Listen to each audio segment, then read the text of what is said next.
Ever heard, don't bring your van to Burning Man, no matter what? I'll show you what happened to mine from the infamous dust.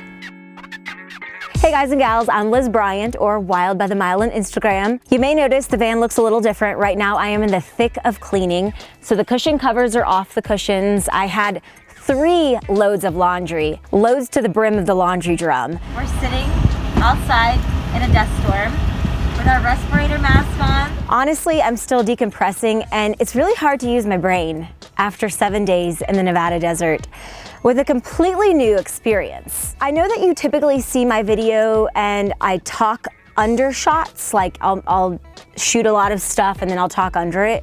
Today, you're not gonna see a lot because I left my camera in the van. I wanted to see Burning Man through my own lens instead of a computer screen. Today, we're gonna prep the van for Burning Man. I have painter's tape. It's an indoor-outdoor tape. Everyone, and I am not exaggerating, literally everyone told me, what the hell are you thinking? Do not bring your van to Burning Man. It will never be the same. The alkaline dust will rust it. You'll never get the powder dust out. It's super fine, and you will regret you ever did that. Let's do this. So here's what I'm gonna go over today on how I Burning Man proofed this Sprinter. Tape, air filters, a drop cloth, insulation, a bucket, water jugs, a solar shower, and when I go again, what I would definitely create next time for the van. Let's start with insulation. I bought this from the Mercedes-Benz dealership in San Diego right before I left.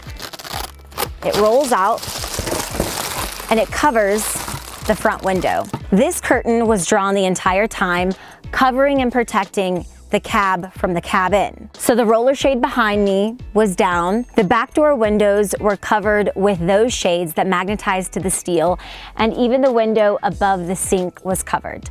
And I'm saying the entire time. The only curtain that moved was the one that protects the sliding door, or that shades the sliding door. And that's because I would obviously come in and out of the van only through this door. So I did not use any other doors. The front 2 doors and the back 2 doors were not only closed, but they were taped off. The temperature inside the van was always bearable. It became a little hot after about 10 a.m.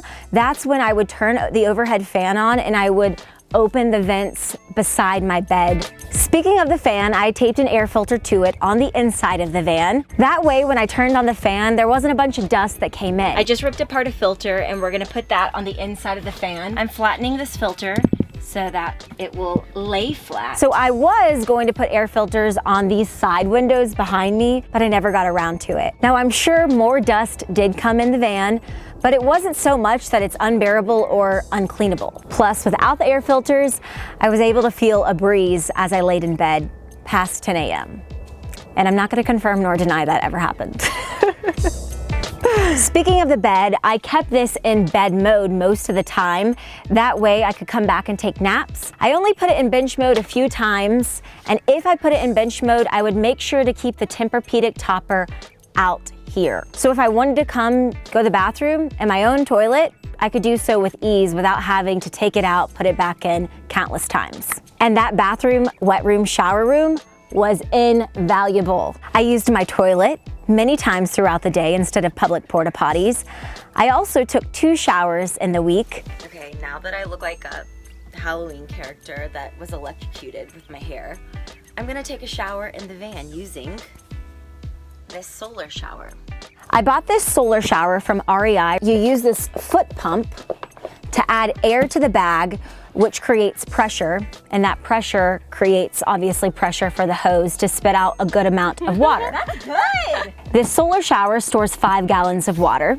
I also have this 6-gallon jug that I picked up from a hardware store right before the burn.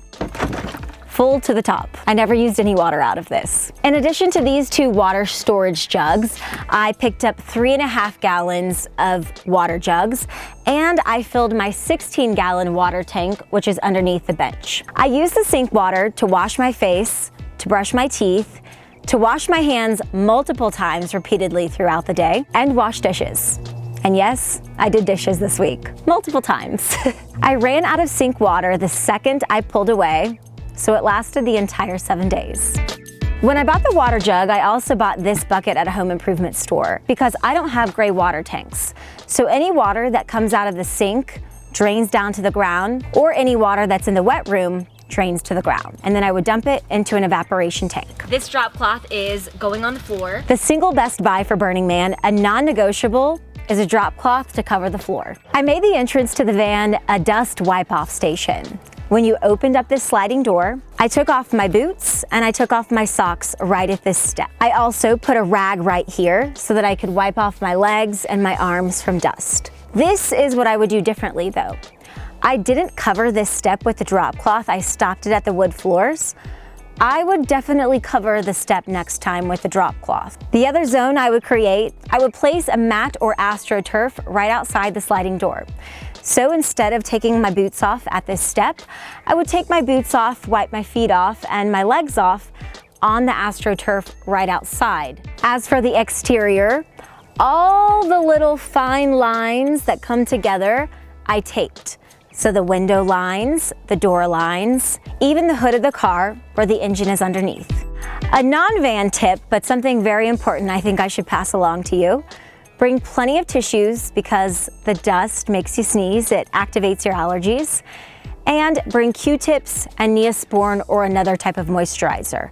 I was able to put Neosporin on a Q-tip, wipe it, swab it on my inner nose, and that mitigated nosebleeds. The very first stop after leaving the playa, a truck stop where there was a car wash. So the Sprinter really only fits in truck car washes because it's too tall for regular car washes. I paid $36 for the car wash. The guys cleaned the exterior, the roof, and the solar panels. There was also an engine clean included, and they cleaned the mud flaps. I paid them $20, or I tipped them $20 extra on top of the car wash to wash it twice. And that paid off because the first wash didn't get the playa dust off, but the second wash did. Next, I'll go over the inside and the outside of the van with diluted vinegar. It gets off this white film that the dust leaves behind. I'll wax the van. I'll get an air compressor and spray out the inside to get the dust out of the cracks and the crevices. And I'll switch out the engine filter and the air filter. If you have any cleaning tips, let me know. Would I bring the van to Burning Man again? Of course I would, 1,000 times over. The best advice overall, pre-protect your space. This Sunday, see what's inside my closet and how I condensed a big closet to my one tiny closet inside this van, as well as what stays behind in the storage unit and what I gave to Goodwill. See you this Sunday, 7 p.m. West Coast time. As always, safe travels.